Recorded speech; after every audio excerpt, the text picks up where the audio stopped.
Bonjour, dans ce tutoriel je vais vous montrer comment réaliser cet effet, c'est-à-dire couper un crâne, pour ensuite y mettre tous les objets que vous voudrez et réaliser des compositions. Alors par exemple on peut faire des petits trucs comme ça, vous voyez, en s'amusant hein, vite fait avec une éclaboussure. On peut y mettre par exemple comme là des crayons, ou alors faire quelque chose de plus complet. Je vous montrerai comment faire la coupe nette là quand vous insérerez des objets, sinon ça reste un tuto à la portée de tous qui n'a rien de bien compliqué.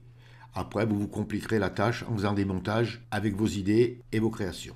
Je vous mettrai l'image du mannequin dans la description et puis on va commencer le tutoriel tout de suite. Donc je vais fermer mes images et je vous dis à tout de suite. Alors vous ouvrez l'image du mannequin que je vous aurai mis dans la description et on va la détourer. Alors pour la détourer, on met à gauche sur la barre des outils et on clique sur l'outil de sélection rapide et vous sélectionnez rien du tout. Et vous venez ici sur sélectionner un sujet et vous faites un clic gauche. Et ça va vous sélectionner le mannequin.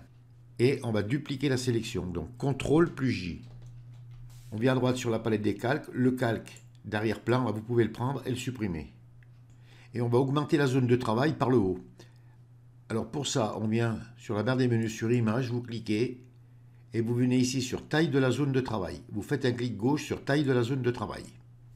Vous venez ici sur Pixels et vous mettez sur Centimètres. Vous venez sur cette flèche là et vous cliquez. Parce qu'on va l'augmenter que par le haut. On vient sur hauteur, et là on va mettre, je vais mettre 10 cm. Si ça fait trop, on le recadrera. Et on clique sur OK. Et bien vous voyez, 10 cm, ça sera très bien. On peut, si on veut, réduire un petit peu le mannequin. Donc pour ça, on prend l'outil de déplacement, raccourci clavier V. On vient sur la petite poignée en haut à droite et on réduit le mannequin. Voilà, et touche entrée du clavier pour accepter. Et ce qu'on va faire, on va le foncer un peu le mannequin, parce que bon, on est un peu palote là. Alors pour ça, on vient à droite sur la palette des calques, on s'assure que notre calque soit bien actif. On descend en bas de la palette des calques sur le rond à moitié rempli. Vous cliquez et on va mettre un calque de réglage courbe. Vous faites un clic gauche sur courbe. Vous venez ici, là, sur les tons moyens, là au milieu. Vous faites un clic gauche et vous faites glisser. Vous voyez, on va la foncer juste un petit peu. Et vous cliquez sur la petite croix pour fermer la fenêtre. Alors moi, je vais fusionner les deux calques là. C'est tout simplement, c'est pour pas qu'ils m'embêtent. Mais vous ne le fusionnez pas, parce que si vous voulez y revenir dessus, ben vous n'aurez plus le calque. Hein. Et on va faire la coupe, donc vous pouvez la recentrer si vous voulez un petit peu. Hein. Donc vous grossissez votre image, on vient à gauche sur la barre des outils et on va prendre l'outil ellipse de sélection. Vous faites un clic gauche sur outil ellipse de sélection. Vous amenez la petite croix sur votre image, vous faites un clic gauche et vous faites glisser à droite. Mais par contre, vous ne lâchez pas le clic gauche. Si vous voulez déplacer la sélection, clic gauche enfoncé, vous enfoncez la barre espace et vous pouvez bouger votre sélection comme vous voulez. Donc vous la positionnez correctement là, voilà, à peu près à ce niveau. Et à droite, si c'est trop grand, eh bien, vous la ramenez. Et vous lâchez. On va dupliquer la sélection, donc CTRL plus J.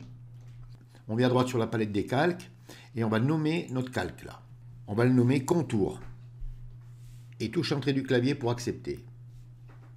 On récupère la sélection du contour, donc on enfonce la touche CTRL, on vient dans la vignette là et vous faites un clic gauche. Vous voyez, ça vous récupère la sélection et on va changer sa couleur.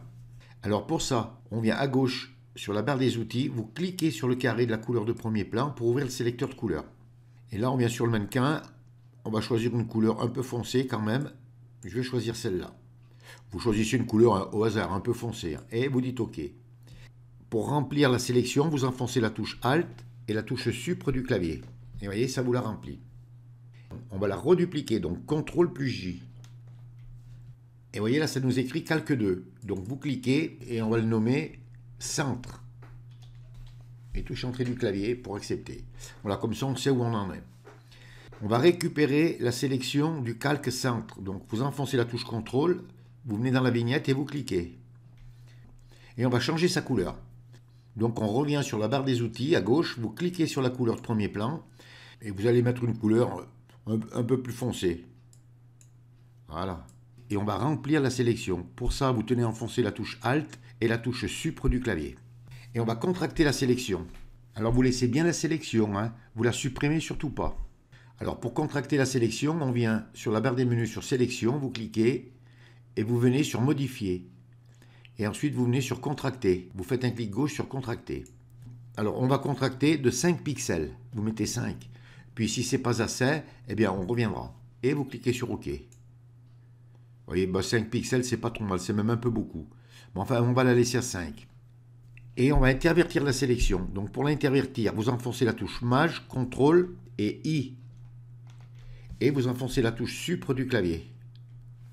Et vous désélectionnez CTRL D. On a déjà fait la coupe. Maintenant, on va supprimer le haut là.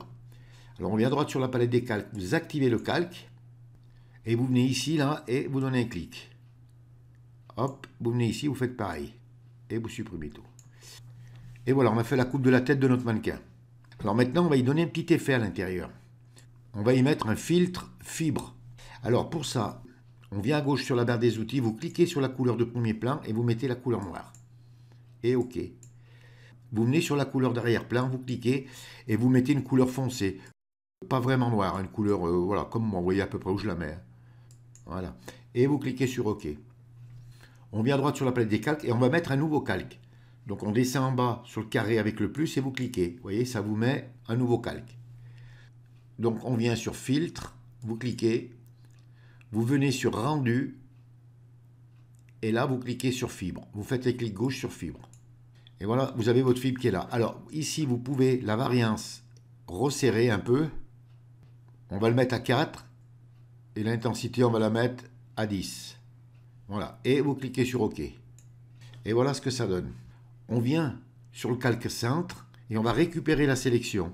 Donc vous enfoncez la touche CTRL et vous cliquez dans la vignette. Vous activez le calque 2 là, le calque de la fibre. Vous intervertissez la sélection, Maj CTRL I et vous supprimez, touche Supre du clavier. Voilà, et vous désélectionnez CTRL D. Vous voyez, ça fait un petit effet que le crâne est creusé. Et maintenant, on va mettre un arrière-plan. Oui, j'aurais dû vous le faire mettre au début, mais c'est pas grave.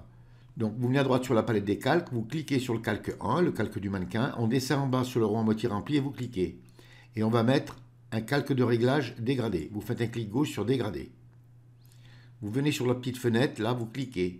Ça vous ouvre l'éditeur de dégradé et vous choisissez votre dégradé. Alors, moi, je vais prendre ce dégradé là.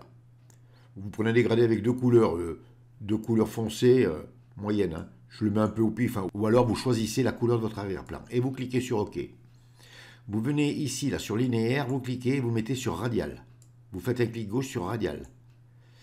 Vous venez ici sur inversé et vous cliquez. Alors vous pouvez soit diminuer, soit augmenter. Alors si par exemple la couleur que vous avez mis là, elle ne vous plaît pas, vous recliquez là. Vous venez sur le petit carré, vous faites un double clic. Et par exemple, là, on va mettre une couleur un peu plus claire. Voilà, comme ça. Et OK, OK, et OK. On prend notre calque de réglage dégradé et on le passe sous le mannequin. Et voilà, on a réalisé notre effet. Donc, quand vous arrivez à ce stade, vous allez l'enregistrer. Alors, vous faites un premier enregistrement en PSD. Ensuite, vous venez à droite sur la palette des calques et vous fermez l'œil de l'arrière-plan. Et là, vous l'enregistrez en PNG. Donc, vous pourrez l'utiliser après comme vous voudrez. Par contre, le PSD, quand vous voudrez rapporter des objets, il faudra ouvrir le PSD. Comme ça, vous avez toutes les coupes que vous avez faites et vous pourrez mettre ce que vous voudrez. Alors maintenant, je vais vous montrer pour insérer quelque chose. Donc, j'ai préparé des crayons là. Je vais les prendre, les mettre là, vite fait. Alors, vous pensez bien à les mettre devant. Voilà. Vous n'hésitez pas quand même à les mettre un peu bas. Donc pour l'ajuster correctement, vous venez sur le calque centre, vous l'activez, vous enfoncez la touche CTRL et vous cliquez dans la vignette pour récupérer la sélection. Vous intervertissez la sélection, Maj CTRL I. Vous venez à droite sur la palette des calques et vous n'oubliez pas d'activer le calque de la forme que vous avez mis. Vous prenez votre petit gomme raccourci clavier E et vous venez ici et vous gommez. Voilà.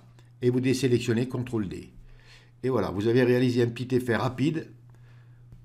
Alors, une fois que vous avez fait votre effet, vous l'enregistrez en PSD, donc vous le nommez. Ensuite, vous n'oubliez pas de fermer le petit œil. Vous l'enregistrez en PNG. Et là, vous pourrez le mettre sur n'importe quel document que vous voudrez. Et bien voilà, c'est pas plus compliqué que ça. Il ne vous restera plus qu'à bien réussir votre coupe du crâne. Et ensuite, vous pourrez y insérer tous les objets que vous voulez et ensuite réaliser tout ce qui vous passera par la tête et tout ce qui vous fera plaisir. Ce tutoriel est terminé. Si vous avez aimé, vous cliquez sur j'aime. Abonnez-vous à ma chaîne Merci et à bientôt pour un nouveau tuto.